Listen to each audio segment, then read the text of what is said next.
हाय, मैं उत्कृष्ट गुप्ता, एक 9 pointer mechanical engineering IIT Bombay में। हम लोग लास्ट टाइम डिस्कस कर रहे थे ranking cycle with feed water heater systems. हम उसका ही सेकंड पार्ट में हैं। हमने पिछली बार काफ़ी चीज़ें डिस्कस करी थी, काफ़ी इंट्रोडक्टरी पार्ट में रखा था। हमने ये समझा था कि उसका यूज़ कहाँ होता है, उससे एक एक्सप्रेशन भी डिराइव करा था। अब हम देखेंगे कि उस एक्सप्रेशन को यूज़ करके हम इस प्रॉब्लम को सॉल्व कैसे करते हैं। सो स्टार्ट करते हैं उसी चीज़ से जहाँ पे हमने उसे ख़त्म किया था। हमारे पास एक ओपन फीड वाटर सिस्टम था। हमें ये सब पता है कि कौन से स्टेट्स कहाँ डिफाइन किए हैं, हमें ये पता है कि कौन सा मास फ्लो रेट कहाँ जा रहा है, और उसके करस्पॉन्डिंग हमें ये भी पता है कि कौन सा हमने फ्रैक्शन में चेंज करके देखा था। अब हमने ये फ्रैक्शन जो डिफाइन किया था उसकी एक पर्टिकुलर वैल्यू हमें इस एक्सप्रेशन के थ्रू मिलती है। ये हमें एनर्जी बैलेंस करने में मिला था जब हमने ओपन फीड वाटर को सिर्फ कंसिडर किया था। यहाँ पे 6 जो है वो उसका आउटलेट है और 5 जो है वो उसका इनलेट है। सिमिलरली H2 वो वाला स्टेट है जो टरबाइन से एक्सट्रैक्ट आउट हो रहा है।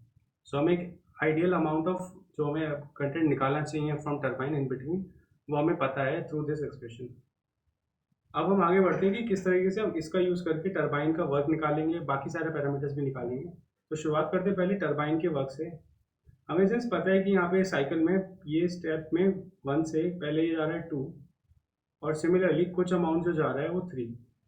अप टू 1 to 2 पूरा का पूरा m.1 amount he pass on हो रहा है, बट 2 to 3 तक सिर्फ हमारा m3 डॉट ही जा पा रहा है। कहने का मतलब हमारा जो भी वर्क हो रहा है अपने जब तक 1 to 2 स्टेट आता है तब तक हम टोटल मास कंसिडर करेंगे। बट जैसे ही सेकंड स्टेट अपना हो जाएगा उसके बाद हम सिर्फ स्पेसिफिकली m.3 वाला मास कंसिडर करेंगे, और m.3 हमें पता है कि वो m.1 टाइम्स y है। तो हमें वर्क लिखने का फॉर्मूला तो पता ही, हमें पता है कि हम initial state minus final state enthalpy के टर्म्स में initial state minus final state करने पे हमें वर्क मिलता है। सो पहले स्पेसिफिकली 1 to 2 के लिए हम क्या करेंगे, हमारा जो भी वर्क होगा टरबाइन का 1 to 2 का, वो होगा m डॉट कहाँ से कहाँ तक, अपना स्टेट इनिशियल कौन सा है 1 और फाइनल स्टेट है 2। सिमिलरली हमारा जो थर्ड 2 to 3 होगा उसका जो भी वर्क होगा वो हम लिख सकते हैं m.3 टाइम्स अपना H2 माइनस H3। हमें पता है हम इसे m.3 को लिख सकते हैं y टाइम्स m.1। अब यहाँ पे हमें क्या करना है, ये m डॉट और ये m.1 दोनों सेम है, तो हम इन दोनों को इसे नीचे ले जाते हैं इसके डिनोमिनेटर में। तो हमारे पास क्या आएगा, वर्क जो टरबाइन का नेट वर्क जो आ रहा है divide by the mass flow rate जो हम टोटल दे रहे हैं, वो हमें H1 माइनस H2 टाइम्स ये प्रोडक्ट के लिख सकते हैं। इस तरह से हमें इसके पूरी साइकिल के कॉम्प्लेक्स वर्क को हमने डिनोट करा। फिर से एक बार ये चीज़, हम सिंस 1 से 2 तक टोटल मास फ्लो कर रहा था इसीलिए यहाँ पे 1 का फैक्टर है, बट जो हमारा 2 से 3 तक जाते हुए इसमें से 1 वाई अमाउंट निकल चुका है, तो 1 माइनस वाई का ही सिर्फ वर्क है, इसीलिए यहाँ पे 1 माइनस वाई का फैक्टर है। सिमिलरली अब हम पंप का वर्क निकालेंगे। पंप का वर्क वो कहाँ कहाँ आ रहा है, पंप का वर्क एक तो पंप 1 पे हो रहा है और एक पंप 2 पे हो रहा है। अब पंप का हमें वर्क पता है क्या होता है, final state minus initial state. तो हम जब पंप का वर्क निकालेंगे पहले पंप 1 के लिए निकालते हैं। पंप 1 का वर्क जो भी होगा वो होगा final state minus initial state. अब वहाँ पे अमाउंट कितना फ्लो कर रहा है, इस वाले चैनल में 1 माइनस वाई फ्लो कर रहा है, तो यहाँ पे भी 1 माइनस वाई ही जाएगा।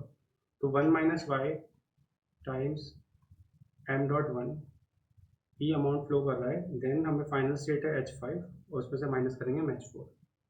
अब सिमिलरली पंप 2 का देखते हैं।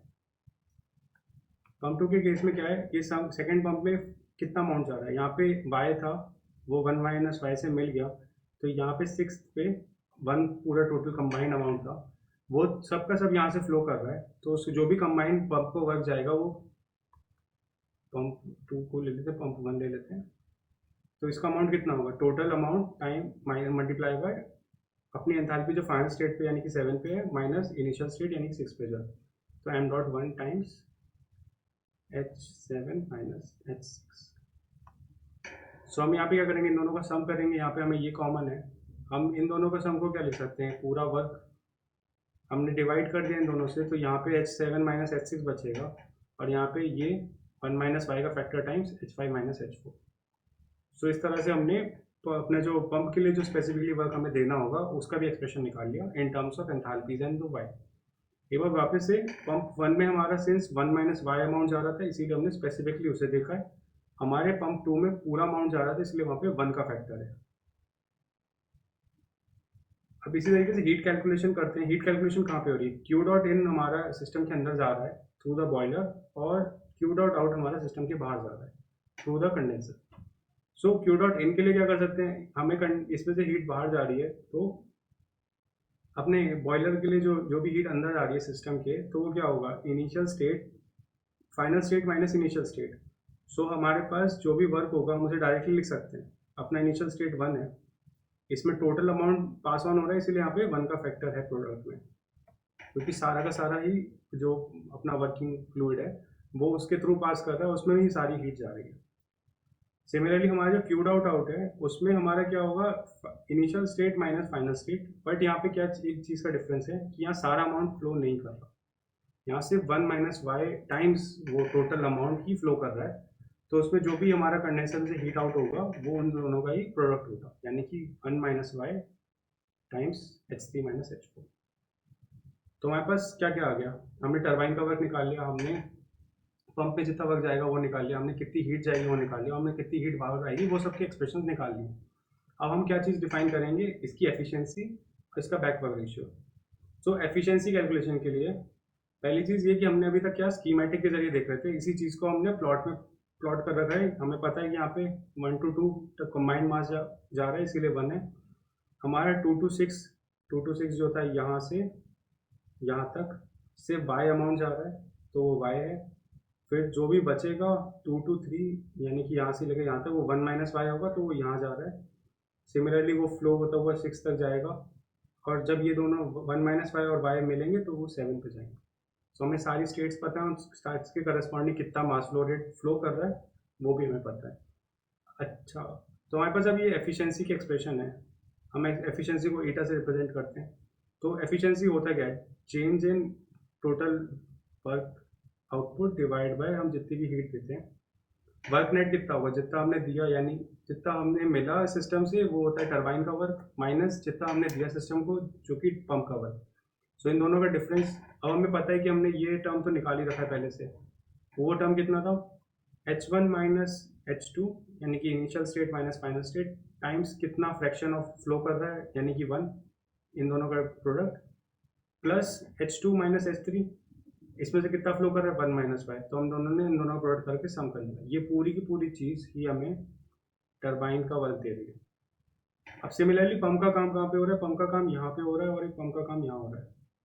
सो पंप के काम के लिए हम क्या करते हैं, अपना होता है final state minus initial state times कितना फ्लो कर रहा है। सो इसके केस में क्या हुआ, 7 से 6 के अंदर पूरा का पूरा फ्लो कर रहा है, तो हम उसे लिखेंगे H7 माइनस H6 यानी कि ये, प्लस इन दोनों का difference H5 minus H4 times इसका जितना अमाउंट जा रहा है 1 माइनस वाई। तो ये टोटल वर्क हमने सब्ट्रैक्ट कर दिया, ये चीज़ थी अपने पंप का वर्क। अब हम इसे डिवाइड किससे कर रहे हैं, हमारा हीट कहाँ से कहाँ तक फ्लो हो रहा है 1 से लेके 7 तक। तो यहाँ पे जो भी चीज़ आएगी वो क्या होगा, अपना जो फाइनल स्टेट होगा उसमें से हम इनिशियल स्टेट की एंथैल्पी माइनस करेंगे, तो हमें जितना भी हीट होगा उसका स्पेसिफिक वैल्यू मिल जाएगा। तो ये जो भी कुछ है हमारा हीट का है। तो हमारे पास एक सिंपल एक्सप्रेशन है, ये दिखने में बड़ा कॉम्प्लेक्स है, बट अगर तुम इसे प्लॉट करो और स्कीमेटिक ड्रॉ करके ये ट्रेस करते रहो कि कहाँ पे कितना अमाउंट जा रहा है, तो इसे ट्रैक करना बहुत आसान है कि कौन सी वैल्यू कितनी होगी। और अगर इवन कहीं और मतलब और भी अगर फीड वॉट लगे होते हैं तब भी प्रोसीजर वही रहता, हमें बस ट्रैक करना है और वैल्यूज़ को नोट करते रहना है। अब यहाँ पे ही डिफाइन करेंगे बैकवर्क रेशियो। बैकवर्क रेशियो में पता है कि उनका रेशियो होता है, पंप हमने कितना अमाउंट दिया, पंप का होता है वर्क, उसके बदले में हमें कितना आउटपुट मिला जो कि टरबाइन का वर्क है। सो हमें पंप का वर्क का रेशियो लेना है टरबाइन के वर्क से। तो हमारा जो बैकवर्क रेशियो की वैल्यू आएगी वो सिंपली रेशियो है। हमने पहले ही देखा था कि पंप का वर्क 5 और 4 और ये 7 और 6 में है, तो इन दोनों का हम सम करेंगे जो कि ऊपर लिखा हुआ है। और जो भी यहाँ पे हमारा वर्क हो रहा है 1 से लेकर 3 तक जाना, 2 स्टेज में, उसको हमने डिनोमिनेटर में लिखा है। तो सिंपली हमारे पास इससे बैकवर्क रेशियो भी आता है। सो इसी के संग ये वाली वीडियो भी खत्म होती है। हमने ओवरऑल इन दो पार्ट की पूरी सीरीज में कि देखा कि कैसे ओपन फीड वाटर सिस्टम को रैंकिंग साइकिल से मिला के एनालाइज किया जाता है। ओवरऑल चीज़ें आसान है, बस एक्सप्रेशंस काफ़ी कॉम्प्लिकेटेड दिखती हैं, बट अगर तुम प्रॉपरली उन्हें ट्रेस करो, हर जगह देखते रहो कि कितना अमाउंट जा रहा है, तो ये ओवरऑल बहुत ईजी है। अगर इसमें भी एक से ज़्यादा भी अगर फीड वाटर लग जाए और हम आगे जो देखेंगे और भी एक और दूसरे टाइप का फीड वाटर सिस्टम होता है, वो भी अगर हम इसमें यूज़ करें स्टिल द प्रोसीजर सेम ही होगा। एक्सप्रेशन निकलने में टफ आएंगे बट ओवरऑल अगर उसे जो कॉन्सेप्ट से जाओगे then it's much easier to do. इसी के साथ मैं इस वीडियो को एंड करता हूँ। See you in the next video. Bye.